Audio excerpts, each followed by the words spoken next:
হলেই যদি vote count হতো তাহলে দেখা যেত যে বিভিন্ন হলে রাত 10টার মধ্যে রেজাল্ট হয়ে যেত। আমরা এখানে নির্বাচন কমিশনে নিয়ে আসতাম, 11টার মধ্যে রেজাল্ট হয়ে যেত। আর 11টার মধ্যে যদি রেজাল্ট হয়ে যেত তাহলে আমার সহকর্মীর মৃত্যু দেখতে হতো না, কারণ তিনি সারাদিন অমানসিক পরিশ্রম করার পরে রেস্টে গিয়েছেন।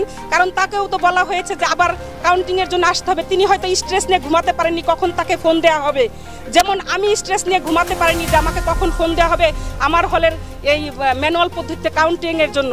আমি সারা রাত ঘুমাতে পারিনি। তিনি এই জন্য সকালে হয়তো স্ট্রেস ঘুমাতে গিয়েছেন, তার ঘুমটা পর্যাপ্ত হয়নি, অমানসিক পরিশ্রম, সেজন্য তিনি তাড়াহুড়া করে এসেছেন। আমি যতটুকু জানি তাকে ফোন দেওয়া হয়েছে, তিনি অসুস্থতার কারণে ফোন ধরতে পারেননি, কিন্তু তাকে গার্ড দিয়ে ডেকে নিয়ে তারপরে তার বাসায় নক করে তারপরে তাকে নিয়ে আসা হয়েছে। তিনি তাড়াহুড়া করে 3 তলায় উঠতে গিয়ে, আমাদের যেহেতু লিফটের ব্যবস্থা নেই, 3 তলায় উঠতে গিয়ে তিনি দরজার সাথে ধাক্কা খেয়ে পড়ে যান তাড়াহুড়া করে উঠতে গিয়ে, এবং সহকর্মী আসলে সম্ভবত তার কিছুক্ষণের মধ্যেই তিনি মারা যান আসলে হসপিটালে নেওয়ার আগেই। যদি কালকেই যদি এই ভোট কাউন্ট করে রেজাল্ট দেওয়া হতো তাহলে আমার সহকর্মীর মৃত্যু দেখতে হতো না।